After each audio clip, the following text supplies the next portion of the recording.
I think we all know that South Africa is very heavily energy constrained. We feel this on a daily basis, with load shedding, with impacts on restraints of growth, etc.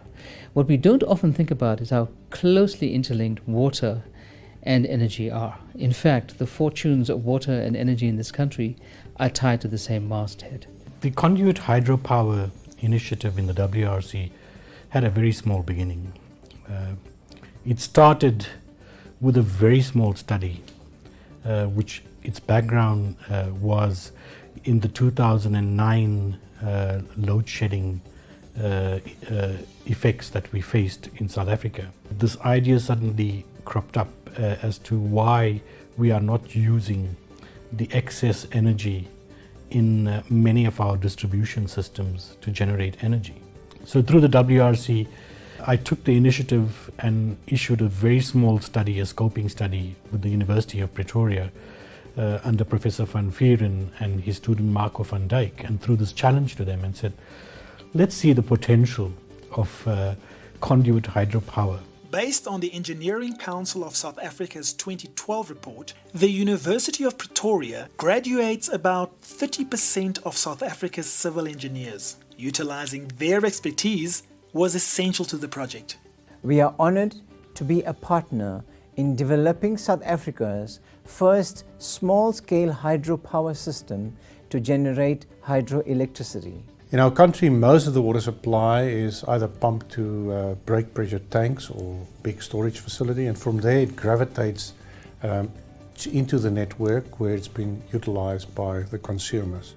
The opportunity then lies in the fact that you've got a varying demand, and during periods where there's no specific high demand, you can actually utilize the high pressure to generate electricity. In this case, we talk about then conduit hydropower. A hydropower plant was also constructed on top of a reservoir in Pretoria, or city of Tshwane.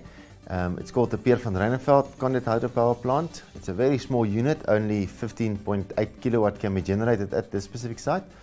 And at this specific site, the energy is used to provide electrical fence for protecting the site against vandalism, lights, telemetry, and so forth. The site is situated in a security estate, and the estate owners have also shown interest to maybe use some of that electricity for lighting in the streets in the security estate. As we completed that, we also followed up at looking at micro and pico hydropower units, etc. And in Durban, we implemented 2 very small pico units. This is one of the technologies that we used in eThekwini municipality in Durban. This is a Pelton turbine, only a 1 kilowatt. The water would enter the turbine through this pipeline. It will be forced through a nozzle. The nozzle then increases the velocity that hits the buckets, and that would in turn turn the turbine.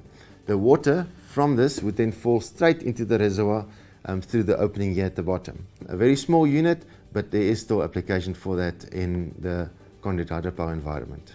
With the success of the smaller scale units in Tshwane and eThekwini municipalities, it was time to expand. And that's when Bloem Water from Bloemfontein came on board. Research is very important in the world of water. As you know that Bloem Water, its core business is to supply water to communities. Therefore, it is important to be in par with the recent developments.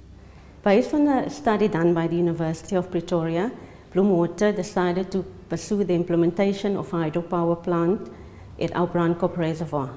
Our water supply system, which is the Welbedacht water treatment plant, water supply system, has the potential to generate energy.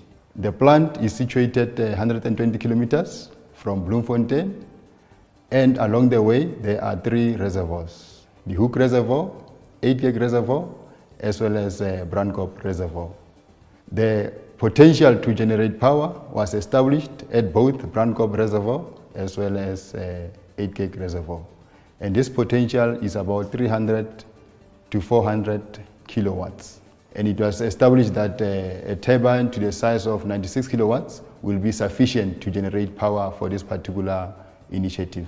The turbine that we use here at Brandkop is a standalone turbine. That means that we are not tied to the grid, to the Eskom grid. And the electricity that we produce out of the synchronous generator that is connected to the turbine is in use for the Bloem Water office only.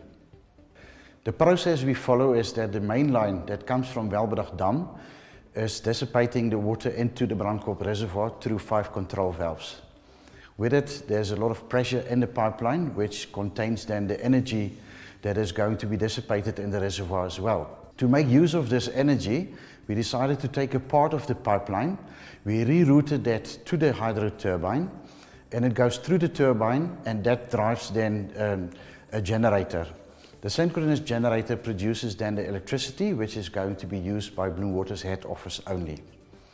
The water that comes out of the turbine actually goes back into the reservoir via a channel underneath the turbine. And there's no contamination whatsoever into the water as such. The cost associated with each of the components, the turbine was about R1 million, electricity was about 800,000 rand, mechanical was about 700,000 rand. In total, the project cost is about 3.5 million rands. The payback period is estimated at 7 years. In order to ensure that we have first-line maintenance during operations of the system, 2 of our electrical technicians were sent to Italy, IRM, to learn more about hydropower as well as maintenance of the turbine once it's been delivered to South Africa for use. We like a situation where we retain our expertise. Therefore, you know, the only way it doesn't matter what you do, but the only way you can retain your expertise is to continuously improve them so that they also become competitive to global and local needs. With a deepening energy crisis in South Africa, hydropower is now, more than ever, a viable option to supplement the increasing need for electricity. If many of our metros, if many of our municipalities tap into this opportunity, it would go a long way in reducing tariffs, in reducing dependency on the national grid. We think there's a lot of potential still in the country relating to dams, the release from all of our dams.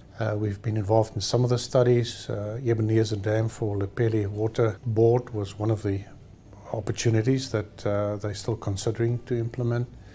And there's a host of other opportunities in South Africa. In conclusion, conduit hydropower is power that utilizes existing infrastructure for power that is freely available at a low implementation cost. In summing it up, this has been a very exciting journey, a very good learning process. And the important thing is that through this process, we are able to make a difference in society. We are able to make a difference to the country and contribute in a big way.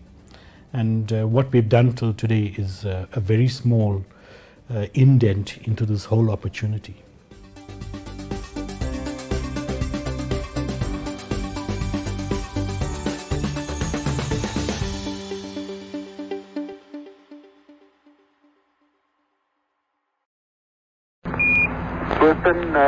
Tranquility Base here. The Eagle has landed.